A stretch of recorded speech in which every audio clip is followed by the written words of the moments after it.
Okay. Mahabharata, Adi Parva, Chapter 1. Maharaja Santanu carries the celestial Ganja. According to the historic records of this earth, there once lived a king named Maharaja Santanu, the son of Partitapa, who his first birth in the solar dynasty and was considered Naradiva, the manifest representative of the Supreme Lord on earth. His fame and rule extended to all parts of the world. The qualities of self control, liberality, forgiveness, intelligence, modesty, patience, and power always resided the exalted emperor. His neck was marked with three lines like a conch shell, and his shoulders were broad. In prowess, he, Lord Vishnu, I'm sorry, I skipped a line. In prowess, he resembled a maned elephant. All these qualities, he was devoted servant of Lord Vishnu, and therefore he was given the title King of Kings. Once, when Maharaja Santanu, that bull among men, was wandering the forest, he came upon a place frequented by Shidhas and Karnanas, a class of heavenly demigods. There he saw an angelic woman who appeared like a goddess of fortune herself. In truth, she was the personification of the river of Ganges. She was glancing at the monarch with her youthful, longing eyes, and Maharaja Santanu became attracted to her. He then approached her, inquiring, "O beautiful woman, are you from the race of the Gandharvas, Apasharas, Yakshas, Nanjas, or human race? And yet I have no queen, and your birth appears divine. Whatever your origin, O celestial beauty, I request you to become my wife." The beautiful Aspara, celestial maiden, then smiling replied, "O king, I shall become your wife and obey your commands, but there are certain conditions. You should not interfere with my actions, whether agreeable or disagreeable.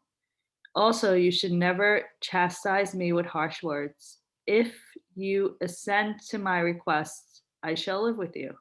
The king, infatuated with her love, agreed to her proposals.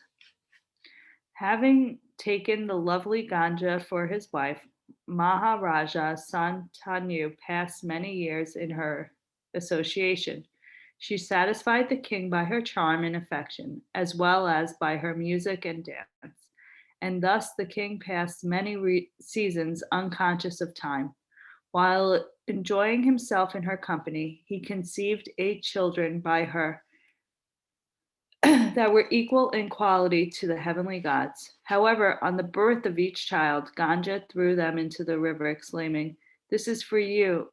This is for your good." The king was not pleased with my wife's conduct, but he dared not speak an chastising word, lest she leave his company. However, when the 8th child was born, the king could not tolerate the killing of another child, and he spoke harshly. "Do not kill this child. Why do you kill your own children, O murderers of your sons? The reaction of such a sin is very great." When approached in these words, the celestial beauty replied, "I shall not cast this child into the river, but according to our marriage agreement, our relationship has ended. I am Ganja, the personification of river Ganges, and I am ever worshipped by the great sages and common people.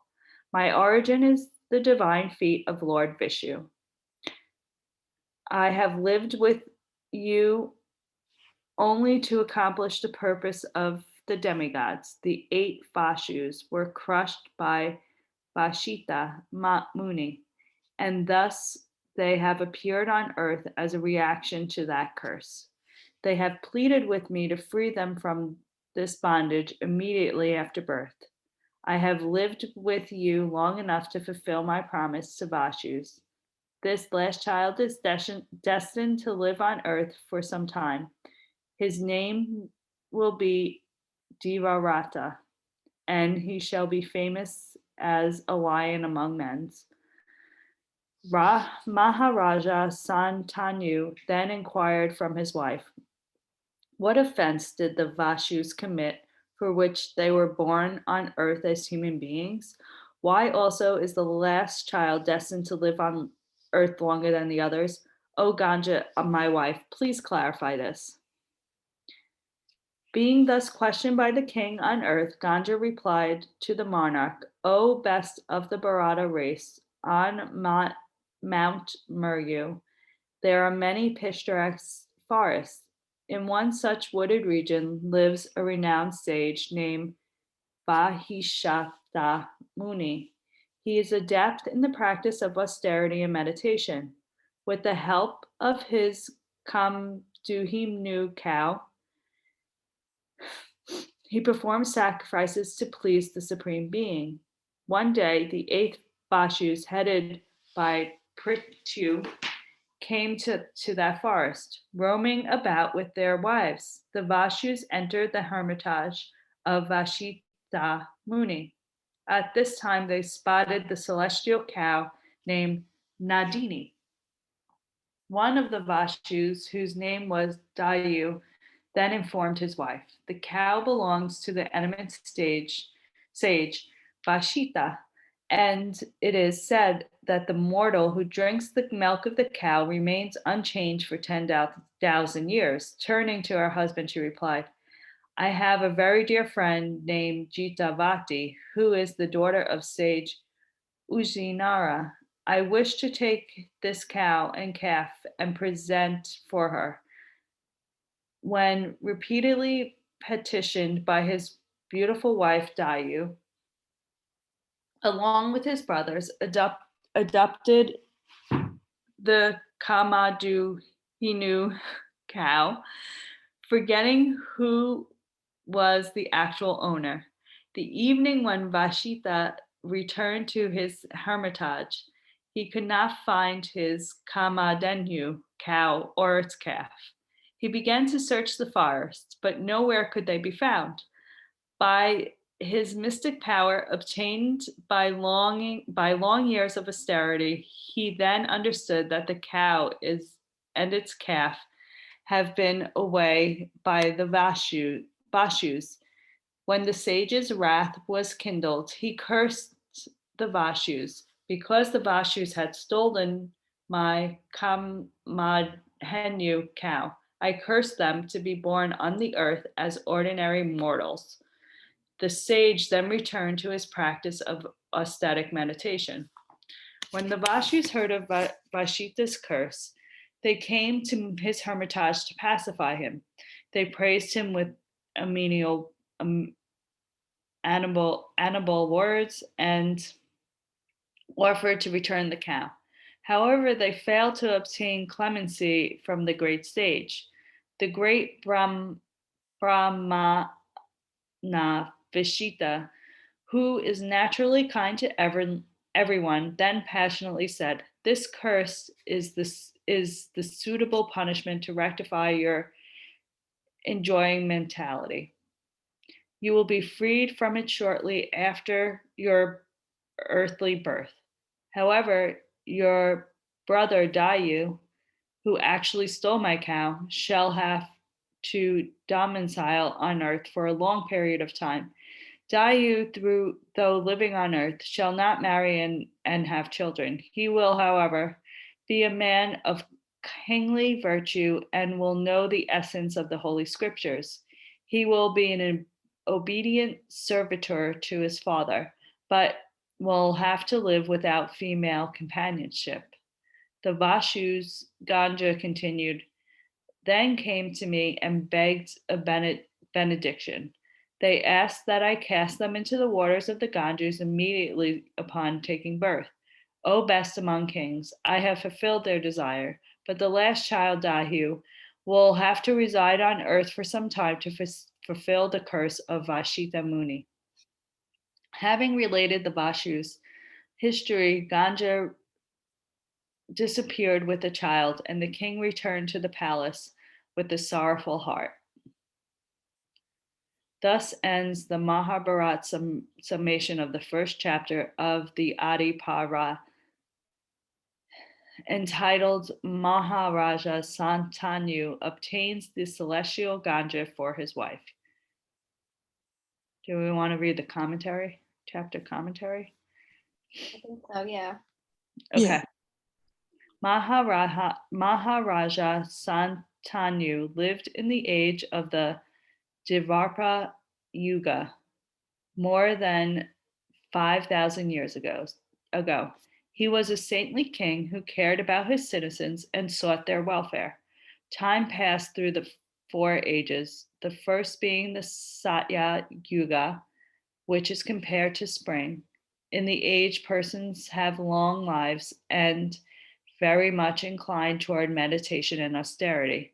The Tetra Yuga is compared to summertime. In this age, people are very pious and there are hardly any stringent miseries. The Dharvapara age is like autumn time. Material miseries become apparent and the principles of religion decline. The age we are living in now is the age of Kali, which is compared to the winter season. Most people are not inclined toward spiritual life, and because of this, they suffer stringent material miseries. They commit grossly sinful acts for which they suffer life after life.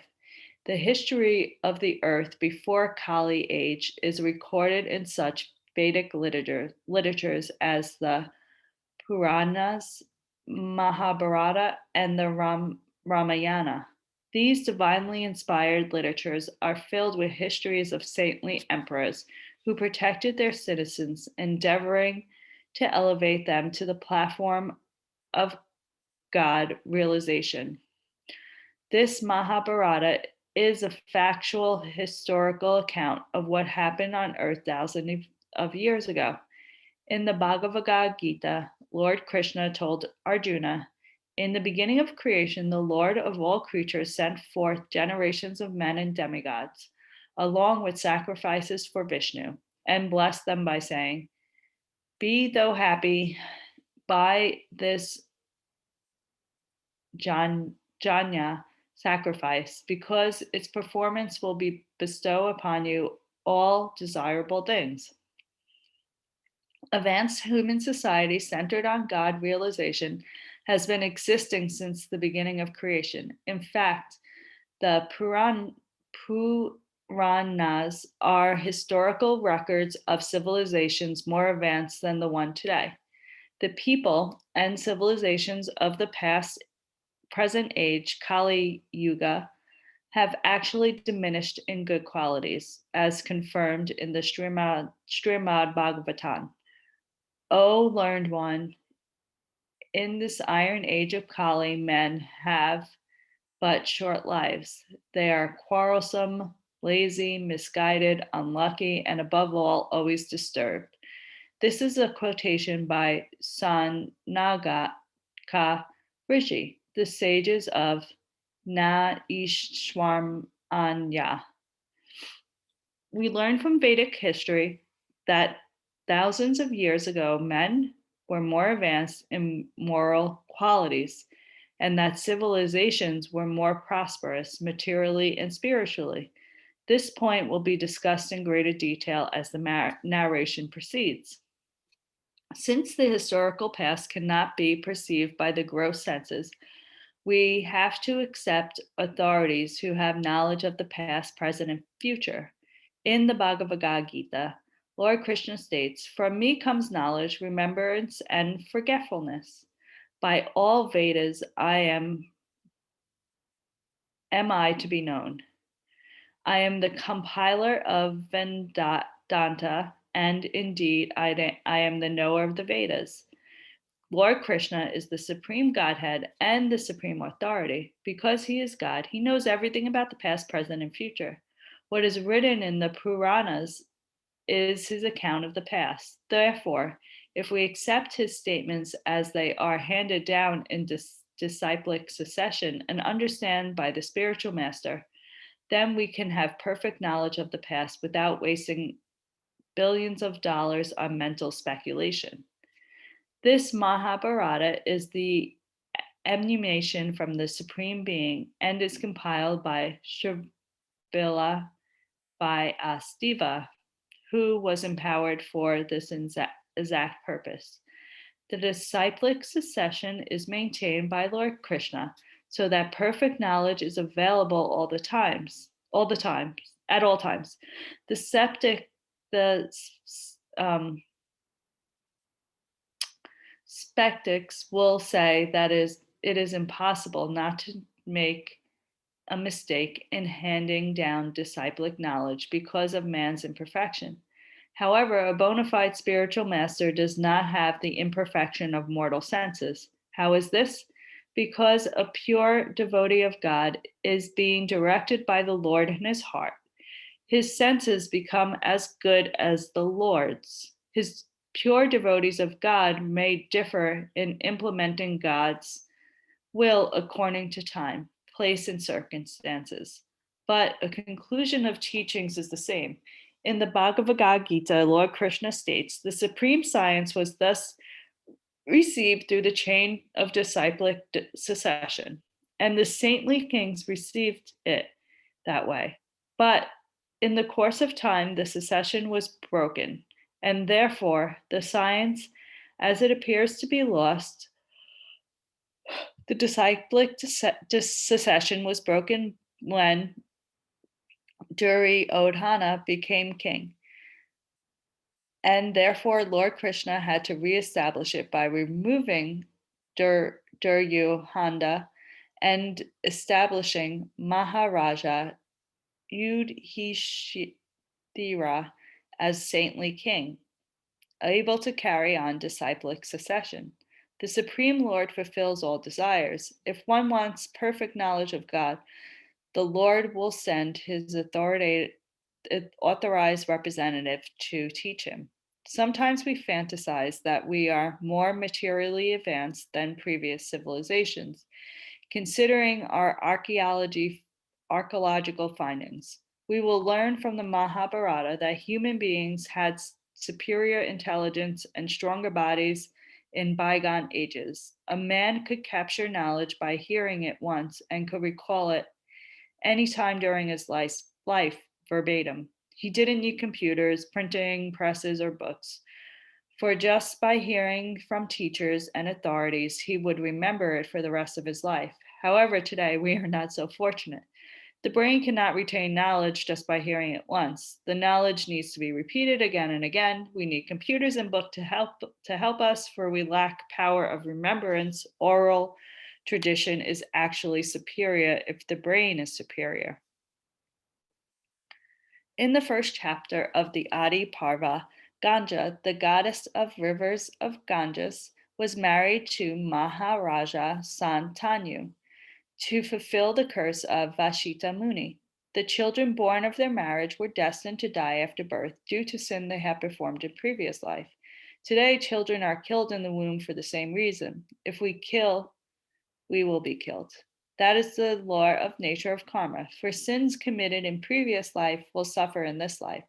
If a child is aborted in this life, the child killed in a previous life. How do we stop abortion? We have to stop killing in this life, for which we will suffer in the next. For good works done in the previous life will prosper in this life. God is not so cruel as to allow some to enjoy and others to suffer. The living being is the cause of his or her own happiness and distress.